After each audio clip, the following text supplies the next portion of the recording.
Arthur, we're back. We're back, Nancy. Nobody cares, but we're back. So I have to explain my appearance. First of all, you gave me this hat. Can you read it? Don't mistake my kindness for weakness. Yes, it happens all the time. There's somebody at the door right now that's mistaking my kindness with weakness. Someday we'll tell the story about the mysterious flowers I received from one of Oh, that's a good one. That's a good one.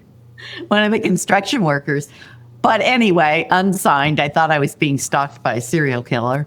But anyway, so this morning I had TV with the great Frank Holland on CNBC, and everything was rosy. The NASDAQ futures were up 500 points. NVIDIA knocked it out of the park. All the ancillary stocks were up, and then they weren't. But I went outside to take care of the horses. Yes, I have horses in my backyard, and yes, you would be able to tell as soon as you walked outside. But it was pouring rain here, so this is it. This is what you get. We're going to talk today on Laffer Tengler Take about why this is not a bubble. I borrowed a phrase and attributed it to our good friend Dr. Ed Yardeni, the bubble in bubble talk. And I'll talk a little bit about that. And then Arthur's going to spend some time on the Fed. And then he's got like a fun factoid for us to all react to. So I think we'll get started. Good? Yeah. I'm going to keep talking. Okay. Yeah. Keep going. So for those of you who are not subscribers to our work, you can go to our website, www.laffertangler.com. And you can subscribe to the things that we write about the markets and about individual securities. I wrote a piece because I was around and I was managing money in the 1990s. And I wrote a piece entitled The Bubble in Bubble Talk and why this is not that. And so you can request a copy of it. But effectively, it's pretty simple. In the 90s, Arthur, I think, was born in the 90s, but in the 90s, we were valuing companies on eyeballs on a website. There was a lot of circular ownership and customers, but there were no revenues and there were no earnings, to be sure. There were some revenues, but no earnings. And so this was a recipe for disaster. And at some point it popped. And let's recall that Cisco was trading at 100 plus times trailing peak earnings and 130 times forward earnings. And then all their clients went out of business. And so they were left in a position of that was not good, as we say in the investment business. And so if you look at the other things that were going on in that decade, and by the way, full disclosure, I've drawn the analogy for the last 3 years to the 1990s. We've written about it. We've talked about it in the positive ways or the similar ways. So inflation was at 3% on average for the entire decade. Fed funds rate, which we're going to talk about in a minute, was at 5% on average for the decade. And the 10-year was between 5 and 7% or 7 and 8%. I can't remember anymore. So there was that. But what we had in common was productivity-driven growth. And that's one of the things that we're going to talk about today and why that's so important. But then if you fast forward to today, what we don't have is we don't have growth stock earnings contracting. And I have a chart for that, which we'll put up in a moment. But the growth stock earnings were contracting from 1996 to 2000, and yet the valuations continued to go up. What we've had for the last few years, and I think it's 3 or 4 years, at least since the bear market, is growth stock earnings in 2022. Growth stock earnings expanding at 20%. In the 90s, we had CapEx expenditures skyrocketing through the entire decade. What we have now is CapEx expenditures growing, and I don't think they're skyrocketing, by the way. I can take the other side of that argument if you want to argue, but they've been growing since 2022. Yep, so this is a chart from our good friends at Alpine Macro, and what you can see on the bottom is the earnings growth from 96 to 2000, and the earnings growth today, which has started to hook back up, and then the valuations. So you can see the PE above the 90s period, super elevated, and then today, not great, But remember, the S&P is dominated by the Mag 7. They're about 36% of the total S&P. If you equally weight the S&P, the multiple's at 17 times.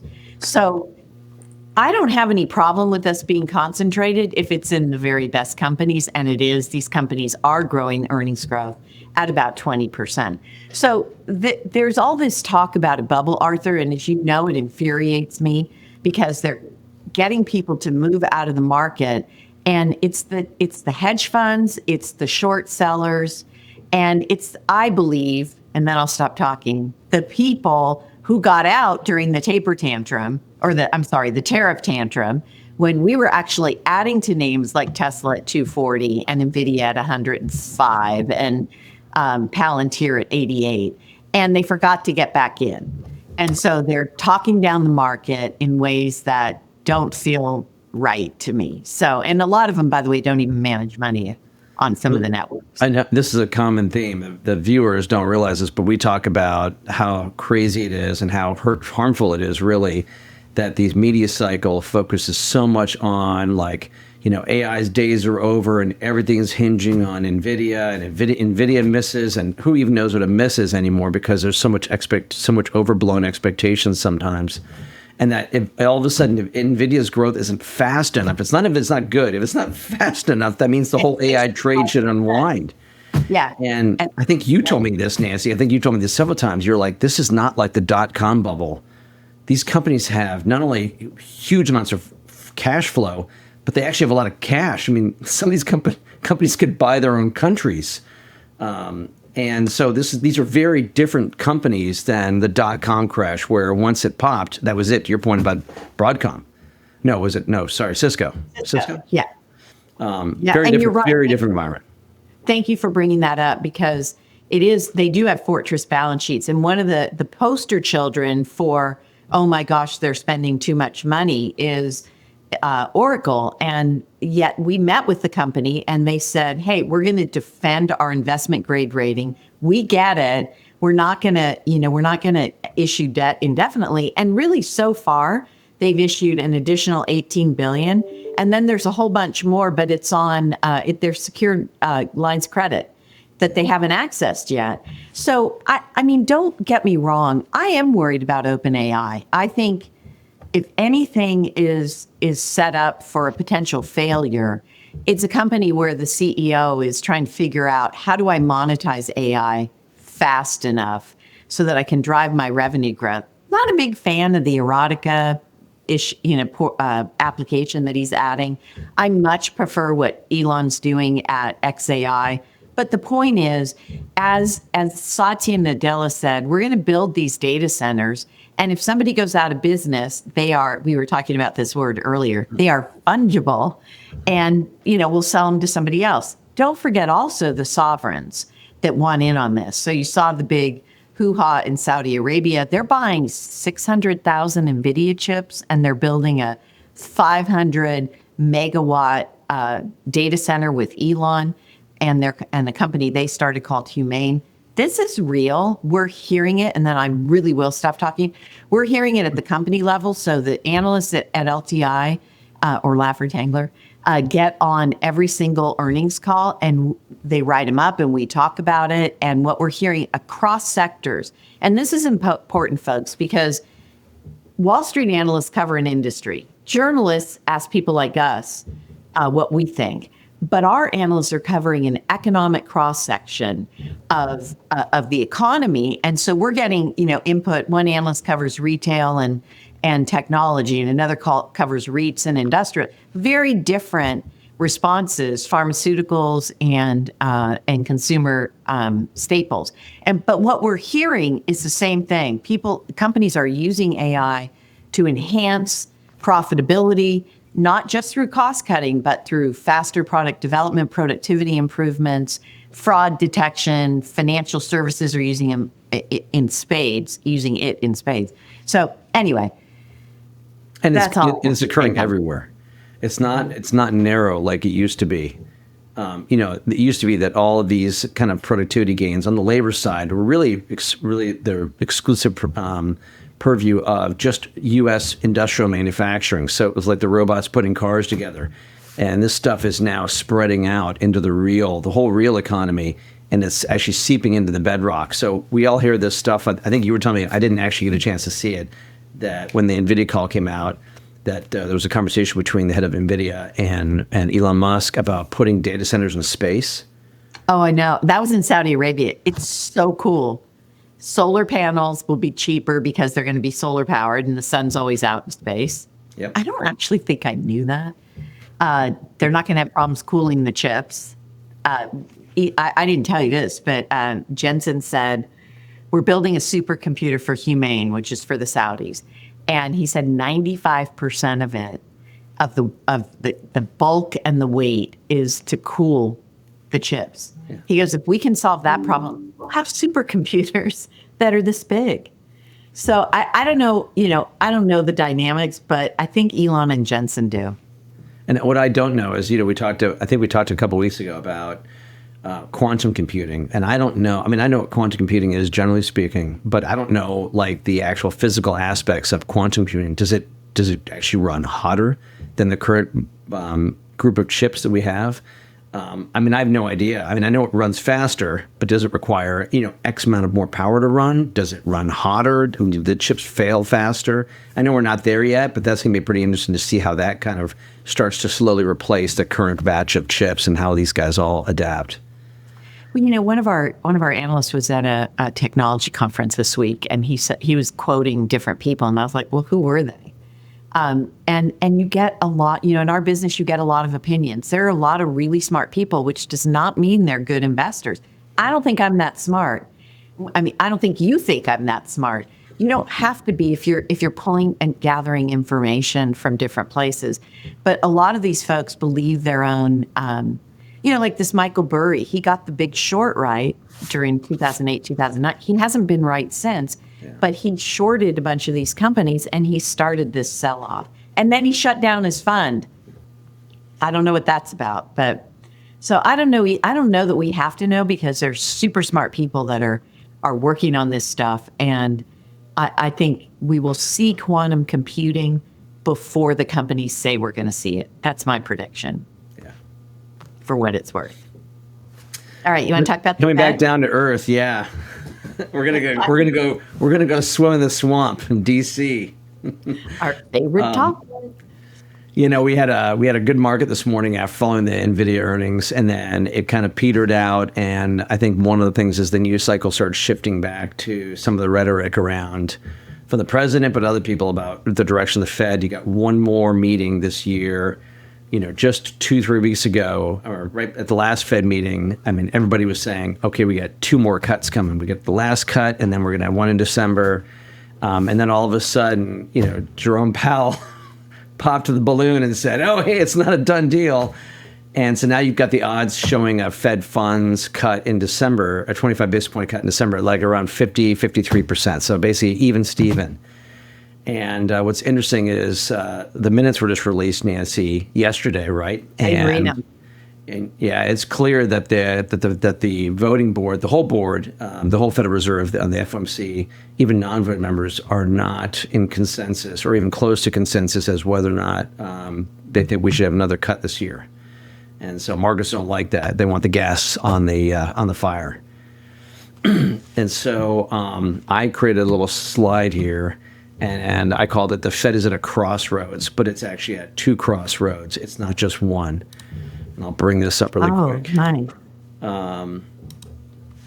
So the first one is the one we all talk about, and you really think about it, is the Fed's going through a decision tree that's pretty interesting and actually probably fraught with a lot of potential short-term volatility, at least in the rate markets, dollar, and then kind of policy outlook for the U.S. and interest rates. But so on the one hand, we just talked about the FOMC and the rate decisions, and really the bullet points there are, the outlook for December is now was in doubt beyond, rate cuts in December and beyond are now in doubt.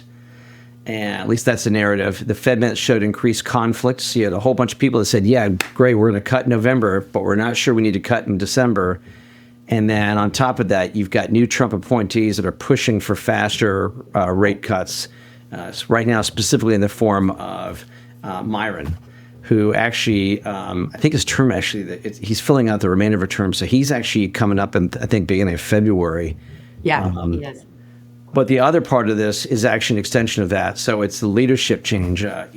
Jay Powell's term as chairman ends in May, even though I think his full term goes through 2028. You got Trump appointment. My best get is you're going to get Kevin Hassett, who's already in the White House and he's been vetted. But the question now, Nancy, I think is going to be, I'll come back here, is whether or not Powell is going to become a lame duck, or is he becoming a lame duck? Can he actually lead the Fed and the FOMC as a chairman who's on his way out and everybody knows he's on his way out? And Trump says, I think he said, I'm sure I think I have. I wasn't sure what he said something like, it was like, I'm sure, but it was like a question mark as to who's going to replace it. Yeah. And also you're hearing a lot of people now say that Powell's going to stick around because he can. Yeah. His whole tenure has been unpleasant. I can't imagine he wants to extend that. But these people have big egos, as we both know. That's your dog, not mine. That's my crazy dog downstairs. Someone's at my door. So what are you thinking? Do you think we need a cut? Do you think they should cut?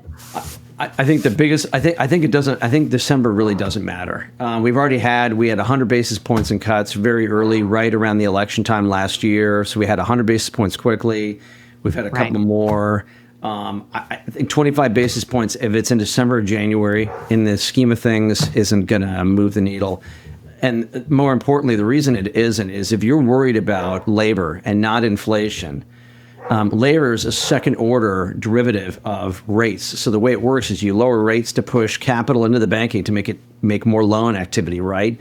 And then that leads to hopefully more employment. So it's a second order derivative as opposed to inflation, which is just straight up too much money. So the Fed has much more control of the base, and the base has been moving really fast, by the way. Look at M1 and M2. I should have done that chart, but M1 and M2 has been running like gangbusters.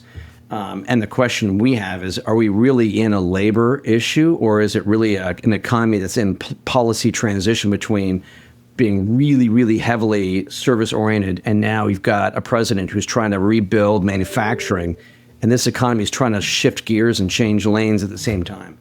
And how much, then AI on top of that. So what is it? I mean, it could be all of these factors coming in, and that was your dog. But she's quiet. Yes. Yeah. So I posited this to you, but I think it's worth asking here. So one of our research providers did an analysis of retracement, and the U.S. is among the lowest in terms of they raised 550 basis points. We've cut 150, and that's a retracement level of 28%. But Switzerland is at a retracement level of 70%. Is there anything to that? Does it have an impact for the dollar in any way in your mind, or do we care? It does for the dollar, but the dollar is also going to be driven by growth and net foreign investment. So it's a whole bunch of factors that affect the dollar.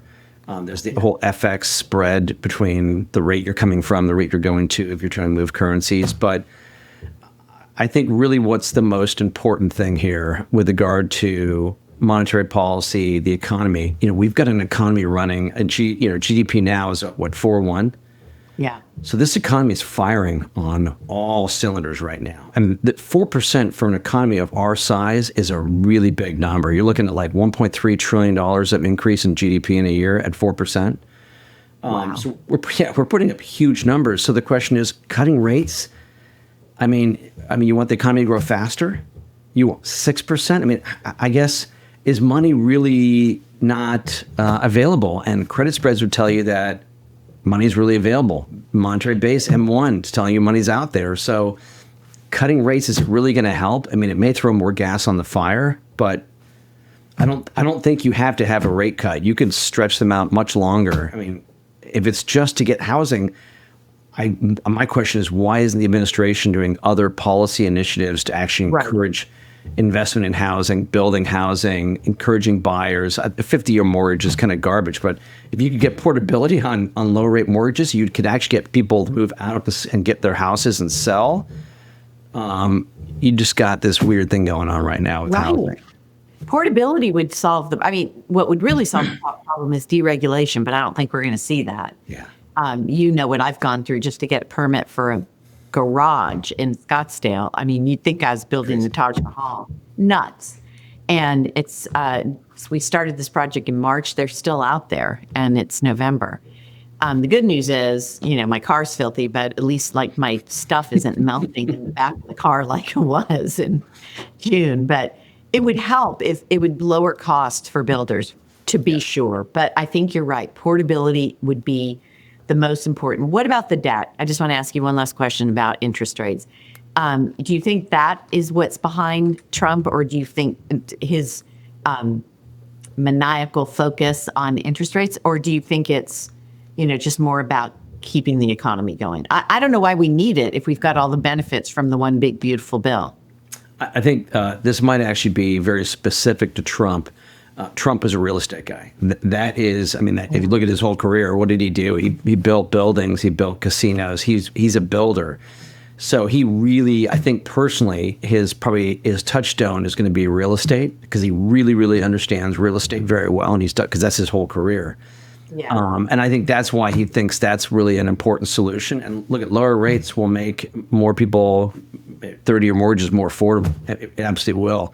The portability issue is it's great, but what bank's going to want to let you do that? So the government might let you do that, but a bank wouldn't want to be I don't want to take your loan at 3.5% if current rates are at 6.5%. That's a loser, right? They sell it to Freddie and Fannie. Huh? They could sell it to Freddie and Fannie. I think they'd have to. I think this is one of those ones where maybe you do some kind of weird thing where Freddie, Fannie, or whatever, Jenny come in and help portability of 30-year mortgages that are, say, 3.5%, 4%, whatever it is. That would get current homeowners much more flexibility to sell their home, take that debt, apply it to another house at a lower rate. But usually someone's going to pay for that. Yeah, I love it though. But you make 100% deductibility. There's lots of things you can do to really encourage more housing creation to bring prices, or at least get prices to be stable and people start affording it. Yeah. Well, he was in Saudi Arabia. I'm going to look at my watch to see. By the way, people, I'm not demented. I keep looking at Arthur because, he's so handsome. He tells me every day. And then he's always going like this. And then I was looking at the camera because that's what you do on TV, but I probably look like a lunatic. He was in Saudi Arabia, as we've just discussed, and he said that he thinks Powell should be sued because he spent $4 billion on that little bitty building, and he's building a ballroom. And then he said for a fraction of it, he wouldn't say the amount. So I'm guessing it's $3 billion. But who knows? Anyway. I think this is where we have so many headlines, and the press has so much fun. I don't even know if it's fun, actually. I think they really love doing this stuff. But, he says all sorts of stuff. For the first term he did it, he tweeted out stuff. He says all sorts of crazy incendiary stuff where it sounds that, or he's joking, and people, they make it sound like he's being serious, like firing Bedford if Powell doesn't lower rates. And I think that actually that's part of his shtick. I think what he does is he keeps people off balance, really don't know what he thinks until he does poking him. Yeah, he keeps poking him. And that's, in fact, it reminds me of Nancy. I think we were talking about this yesterday. It reminds me of the old story, remember, about the Russians and the USSR and Reagan, President Reagan, and how they thought he was this kind of crazy cowboy, he was stuck in one of his movies, and so they thought, oh my God, this guy can really do it. He thinks he's wearing the white hat and riding the white horse into the town, and he's a hero. And you got to be careful. This guy's crazy enough to do these things, but he wasn't. He just had to stand up for principles. And Trump's different, but I think you got to take everything he says with a grain of salt until he actually does what he does, and then go from there. So you don't think the Saudi crown prince is a humanitarian as he portrayed him? Yeah. Not a murderer. No comment. Don't come visit me. So fun factoid before we go. What do you got? We saw this morning. So this is a really cool one. It's just something fun to talk about. So driverless taxi usage in California. And the interesting thing is, Nancy, even with the phase out of tax credits for cars, especially EVs, just look at the number change since May of 2024 to May of 2025. Craziness. That's an 8-fold increase, almost. And I take it for granted because in Phoenix we have Waymos, as you know, having been here, and they're everywhere. And most people freak out when they see them. And I'll confess, I did too, but that was probably 3 years ago. I think I told you I have. You saw my dog. She walks our mini horse down to the arena. She puts the lead rope in her mouth and she pulls her along. And this Waymo came up behind us, and it sounded like there was a spaceship, And I turned around and it had just stopped, like radar, not compute, processing. And then it finally went around us, turned around and came back and stopped again. But that technology, in my view, is inferior to one of our favorite stocks, which is Tesla. And they're using a very different technology. And they also build their own cars. So as we talked about earlier, you can buy a Tesla and have it drive you to work and with full self-driving, and then send it out to be a robo-taxi and earn you money during the day. 20% cheaper per mile. I'm sorry, 80% cheaper. The cost for a Tesla is 20% of the cost of a Waymo per mile. Yeah. And that's because the hardware is there. It's theirs or ours if we own them. And so think of the iPhone. I mean, I really do believe the EV is to the Tesla ecosystem what the iPhone was to the services and Apple ecosystem, or is to the services and Apple ecosystem.